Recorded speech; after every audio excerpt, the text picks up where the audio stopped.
y está bien, le respeto su opinión. Ni más de los firmantes de esta carta de hoy es el doctor Carlos Rodado, que no solo fue ministro, sino que fue constituyente en 1991. Son 9 constituyentes.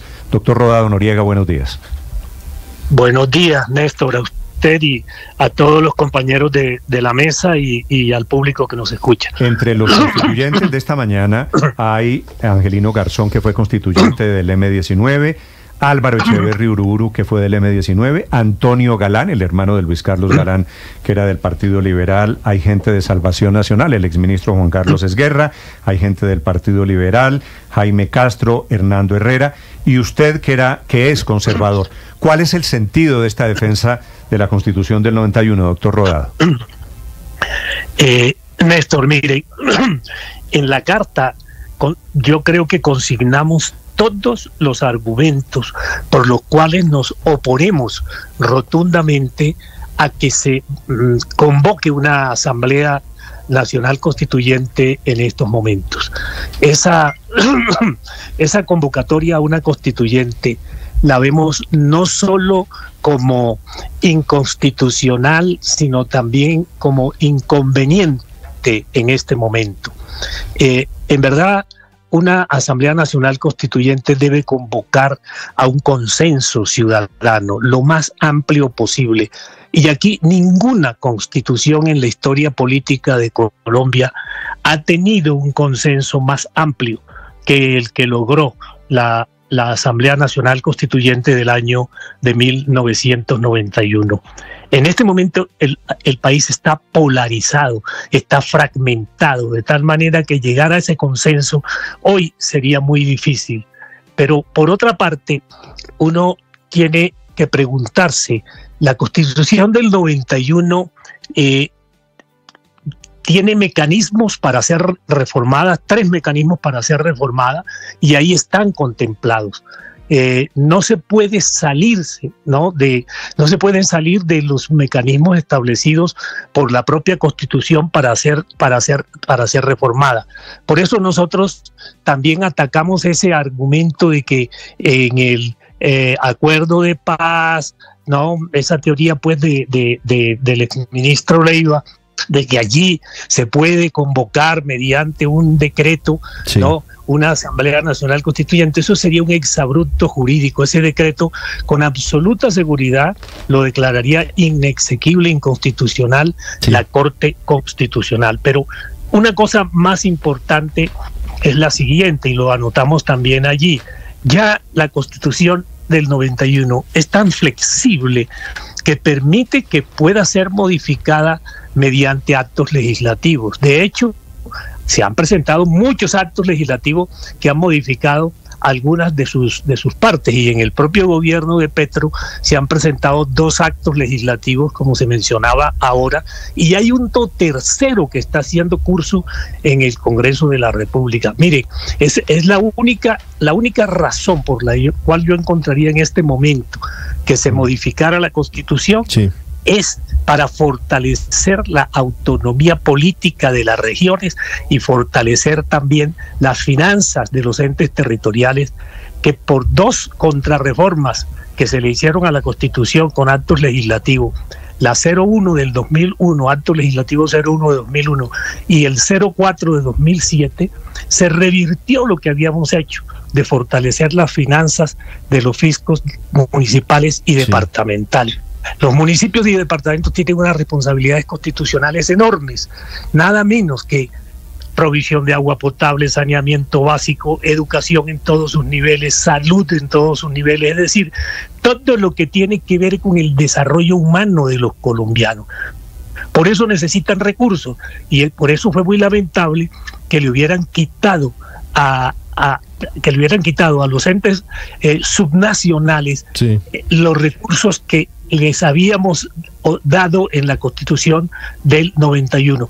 Por eso la única reforma, repito, que yo vería que sería conveniente hacerla es la que tiene que ver con las finanzas territoriales. Pero sí, para eso ya está tramitando el proyecto de acto legislativo 018 Senado, que ya hizo curso prácticamente en el Senado y que va transcurriendo y que yo espero que ojalá sea aprobado. Sí, es decir que no se requeriría ni siquiera para esto que usted dice que sí es necesario la convocatoria a una asamblea constituyente. Doctor Rodado, yo quiero preguntarle por otra parte de la carta y quiero que usted nos explique lo que significa. El pueblo es soberano y por eso ningún servidor público puede pretender convertirse en el depositario de la soberanía. ¿Ustedes consideran que el presidente Petro está apelando de una forma inadecuada al pueblo para sustentar su propuesta de asamblea constituyente? Mire, la forma amañada y diría yo la forma tan descontextualizada como el presidente propone reformar la Constitución o personas cercanas a él hacen propuestas de la Constitución, nos parecen tan descabelladas que prácticamente implican un robo, un asalto a la soberanía del pueblo, ¿no? Cuando dijimos la soberanía la tiene el pueblo, significa es el pueblo realmente el que puede modificar la Constitución, pero el pueblo a través de los procedimientos que el propio pueblo, ¿no?, mediante los constituyentes elegidos por el pueblo, se dio en la Constitución del 91, que es la que está vigente. Sí, en este caso, doctor Rodado, para finalizar quisiera preguntarle sobre lo que significan, entre otras cosas, elementos que ustedes recuerdan, el contexto histórico de lo que pasaba en 1990 y en 1991, el contexto histórico y político en el que se desarrolló esa asamblea constituyente, lo que vivía el país en ese momento, que tal vez no sea muy recordado y no sea muy conocido por las nuevas generaciones. Sí, es que efectivamente la séptima papeleta nació como un sentimiento muy generalizado de los estudiantes de la época que decía, bueno, ¿en qué país estamos viviendo? ¿No?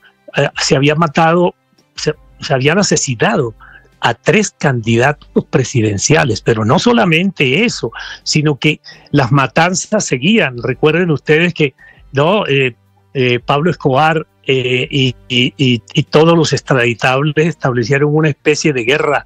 Habían asesinado magistrados, jueces, policías, habían asesinado a don Guillermo Cano. Incluso en el curso mismo de las deliberaciones de la Asamblea Constituyente sucedieron hechos terribles, como el asesinato del exministro Enrique Lou Murtra, que eso llevó prácticamente a que el grupo de parlamentarios que en ese momento teníamos el rótulo de Partido Social Conservador bajo la dirección de Misael Pastrana Borrero, estuvimos a punto de retirarnos realmente de la Asamblea Constituyente. Yo en mis memorias cuento cómo incluso pues se había escrito una carta por parte de nosotros en el sentido de que si Pablo Escobar continuaba con esas acciones, digamos, de terrorismo y amedrentamiento, pues nosotros estábamos dispuestos a retirarnos de la Asamblea Nacional Constituyente y que no habría constituyente. Eso prácticamente, esa carta hubiera significado para nosotros una especie de sentencia de muerte, ¿no? Porque en ese momento todo lo que se opusiera, digamos, a que la constituyente no funcionara, ¿no? Eso torpedeaba la extradición, y Pablo Escobar pues realmente tenía un gran interés en que la constituyente aprobara la extradición. Nosotros en ese momento tomamos la decisión de decir, pues no vamos a votar a favor de la extradición. Los 5 constituyentes del Partido Social Conservador fuimos de los 26 votos negativos que tuvo la extradición, fuimos nosotros, y estábamos dispuestos incluso en ese momento a exponer nuestras vidas. Esa carta se envió, ¿no?, al tiempo, pero el doctor Eduardo Santos, el doctor Santos, en ese momento director del Tiempo, ¿no? Enrique Santos. No, Enrique no. Hernando Santos, perdóneme, Hernando. Santos era el director del Tiempo. Era una carta que le encabezaba Misael Pastrana Borrero y seguía la firma de los otros 4 constituyentes, que éramos en ese momento el doctor Hernando Yepes, sí. El doctor, bueno, los 5 que estábamos allí en ese momento, no quiero mencionarme a mí porque debo ser el último, ¿no? Bueno, los 5 constituyentes firmábamos esa carta, pero la carta no la publicó el doctor Santos. En un principio el doctor Pastrana reaccionó, pero luego dijo, yo creo, y nosotros todos le dijimos, tiene razón, si nosotros estuviéramos en la circunstancia en que está el doctor don Hernando Santos, no, tampoco publicaríamos esa carta. Eso porque en ese momento Pacho Santos estaba secuestrado. Y lógicamente, si esa carta la publicaba El Tiempo, pues se estaba poniendo en peligro la vida, de su hijo y Hernando Santos. Entonces, sí. Pastrana años más tarde recordaría, un poco después recordaría más tarde eso hecho, cuando su hijo, ¿no? Andrés Pastrana, fue secuestrado también por Pablo Escobar.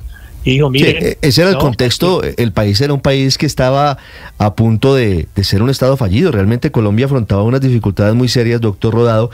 Aquí estoy buscando obviamente en los archivos porque no los tengo en la memoria. Los constituyentes conservadores que firmaron esa carta, y usted me dirá si son estos, obviamente el expresidente Misael Pastrana, que luego renunció, Augusto Ramírez Ocampo, Rodrigo Llorente, ya fallecido. Llorente, sí. Mariano Espina Hernández y Hernando Yepes Arcila, además de quien nos habla, que es Carlos Rodado Noriega. Muy bien. Sí, Mariano Espina Hernández. Rodrigo Llorente no firmó esa carta, porque Rodrigo entró cuando Misael Pastrana Borrero se retiró de la constituyente. Pero las otras personas que usted menciona, incluyéndome a mí, sí firmamos esa carta. Era una carta, repito, que nos exponía francamente ante Pablo Escobar. Recuerdo que hubo un almuerzo al que nos invitó el presidente Misael Pastrana Borrero en el Jockey Club, en la sede del centro, ahí cerca al Parque Santander, y en ese almuerzo pues fue para decir que nosotros definitivamente ya no aceptábamos ninguna presión, que bajo presión no se podía producir una nueva constitución de Colombia. Y recuerdo que cuando firmé la carta, Hernando Yepes, que en paz descanse, que estaba al lado mío, me pegó un poquito en el codo y me dijo, mierda, hemos firmado nuestra sentencia de muerte. Pero bueno, en buena hora. Es bueno el cuento. Qué buena historia. En buena hora, ¿no? Don Hernando Santos no publicó esa carta. No la publicó, repito, por el hecho de que Pacho Santos estaba secuestrado en ese momento, ¿no?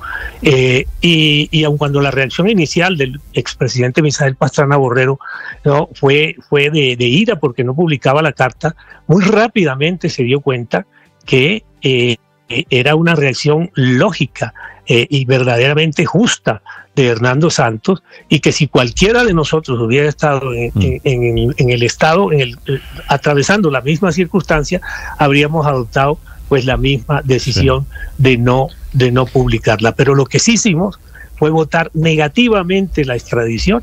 Nosotros, los 5 constituyentes, fuimos de los 26 que votamos en contra de la extradición. Sí.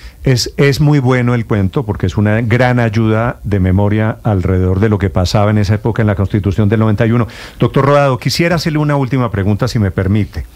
Ustedes terminan la carta de hoy, me parece que esto es un vainazo, creo saber a quién está dirigido, diciendo lo siguiente, comillas: la Constitución es norma de normas. Los servidores públicos son responsables por infringir la Constitución y las leyes, así como por omisión y extralimitación en el ejercicio de sus funciones. Eso tiene destinatario, ¿verdad? Claro, es muy claro el destinatario, y ustedes saben a quién está dirigida esa advertencia. Lo entiendo perfectamente. ojalá esta carta ayude a enterrar la idea esa de una asamblea constituyente, de cambiar la Constitución del 91. Gracias, doctor Rodado, es un gusto saludarlo. Una última reflexión, claro. Néstor, es la siguiente. Miren, el presidente Petro ha inventariado algunos aspectos por los cuales él consideraría que sería necesario convocar a una Asamblea Nacional Constituyente. Sí, yo creo que la mayoría de esos aspectos que él relaciona ahí no necesitan una Asamblea Nacional Constituyente. Incluso hay cosas de las que él quiere hacer que ni siquiera necesitan una reforma constitucional a través de los otros mecanismos diferentes a la constituyente propuestos por la propia. Sí, de acuerdo, esos son cambios legales o decisiones de gobierno. Y finalmente, permítame, Néstor, decir lo siguiente, es que aquí ha habido, pues, digamos, un afán de reformitis, ¿no? Una especie de fetichismo de reforma constitucional, creyendo que reformando la Constitución se resuelven los problemas del país. La verdad es que los textos constitucionales son importantes porque establecen un direccionamiento, ¿no? Respecto a lo que una nación debe hacer, establecido como el mandato más alto desde el punto de vista de la jerarquía, ¿no? De las leyes y de la Constitución.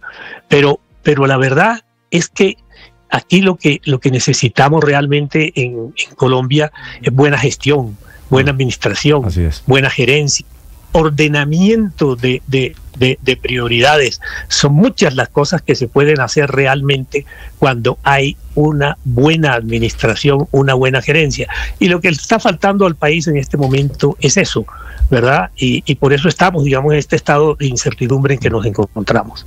Escuchan ustedes a uno de los hombres que ayudó a hacer la Constitución de 1991, es el doctor Carlos Rodado Noriega. Doctor Rodado, un gusto saludarlo, gracias. A ustedes, ¿no? Muchas gracias. A usted muy amable. 8 de la mañana, 48.